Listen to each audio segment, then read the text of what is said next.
तो साईं बाबा के दर्शन के बाद नेक्स्ट डे मैं निकल पड़ी हूँ शनि शिंगणापुर यानी शनिदेव के दर्शन के लिए। रास्ते में मुझे ये दिखी रसवंती, जहाँ पे बैल से, कोल्हू से बैल को लगा के गन्ने का रस निकालते हैं, बिना पानी बिना बर्फ़ वाला फ्रेश रस पिया गन्ने का, और 20 रुपये पर ग्लास मुझे मिला। तो इस वीडियो में मैं आपको पूरा बताने वाली हूँ कि कैब वाले कितना पैसा लेते हैं आपको शिरडी से शनि शिंगणापुर ले जाने के लिए, शनि शिंगणापुर में क्या होता है, कहाँ पे आप शॉपिंग कर सकते हैं, कहाँ आप स्टे कर सकते हैं, प्रसाद का क्या, वो पूरा डिटेल आपको इसमें मिलने वाला है।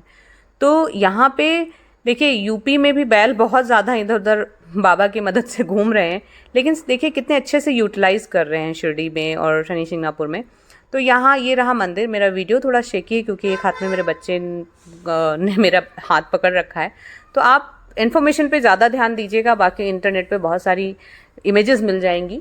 तो ये रहा मंदिर, यहाँ से होती है आपकी एंट्री, और बगल में ही है शू स्टैंड जहाँ फ्री में आप शूज़ निकाल सकते हैं। कंसेप्ट वही है, आपसे बाद में बोलेंगे जो आपकी श्रद्धा हो दे दो, लेकिन साफ साफ लिखा हुआ है आपको कुछ पे करने की ज़रूरत नहीं। तो प्लीज़ ये रिश्वतखोरी पे थोड़ा सा स्टॉप लगाएं और कुछ ना पे करें।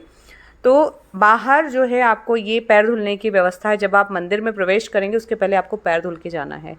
तेल शनि देव को चढ़ता है, तो तेल आपको बाहर भी मिलता है और मंदिर के अंदर भी मिलता है।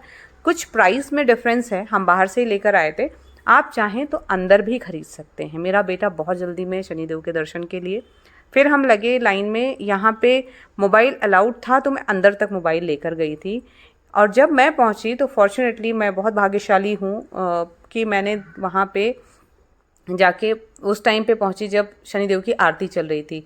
ये देखिए शनिदेव की आरती चल रही है, यहाँ पे पंडित जी गा रहे हैं, वहाँ आरती हो रही है। यहाँ पे 2 तरह की लाइन लगती है, एक है पेड, एक है नॉन पेड। यहाँ भी मैं नॉन पेड में थी। पेड लाइन फ़िलहाल 2024 में जो रेट है वो है 500 रुपये, भविष्य में कितना होगा नहीं पता। तो आप चाहें डायरेक्ट अगर शनिदेव पे आपको चढ़ाना है तेल तो आपको 500 रुपये खर्च करने होंगे। अगर आपको बाहर तेल चढ़ा देना है आसपास तो कोई पैसे नहीं लगते। और ये था हवन कुंड, जहाँ आप हवन डाल सकते हैं, कर सकते हैं। आरती हुई थी, हमने फटाफट से आरती ली, और यहाँ 10 रुपये का उपला मिलता है जो आप हवन कुंड में रख सकते हैं। कहते हैं ये हवन कुंड जो है इसकी आग कभी नहीं बुझती है, बुझेगी भी नहीं, क्योंकि जो भी भक्त आते हैं, भक्तगण यहाँ पे हवन के लिए कुछ ना कुछ ज़रूर रखते हैं।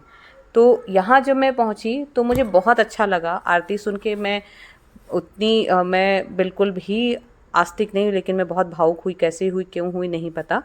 तो ये है यहाँ का मेडिटेशन हॉल। हम यहाँ थोड़ी देर बैठे, हमने मेडिटेशन किया। उसके बाद में मैं पहुँच गई इस लाइन पे। ये प्रसाद विक्री केंद्र है। यहाँ 20 रुपये का आपको कोकोनट बर्फ़ी मिलती है, 2 पीस। तो आप अपने प्रियजनों के लिए, अपने पड़ोसियों के लिए ले जा सकते हैं।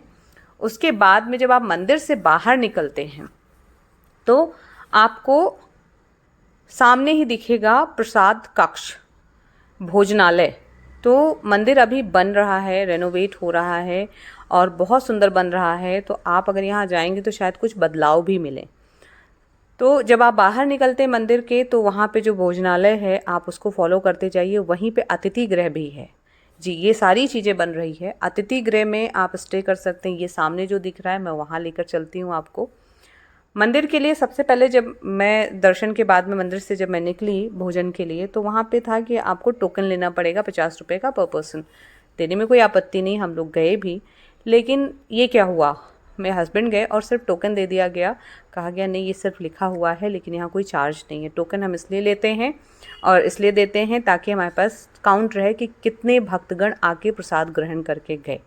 बहुत बड़ा सा हॉल था, स्टील की थालियों में खाना सर्व हो रहा था। आपको थाली भी नहीं उठानी है, सब वहाँ रहेगा। सिर्फ आप जाइए, खाइए, हाथ धुलिए, सात्विक खाना खा के पेट भर के, जितना खाना उतना खा के आप आ सकते हैं। यहाँ जो भक्तजन थे, जो सेवक थे, वो इस तरह से खाना सर्व कर रहे थे। खाने में मिला दाल, चावल, रोटी, सब्जी और सूजी का हलवा।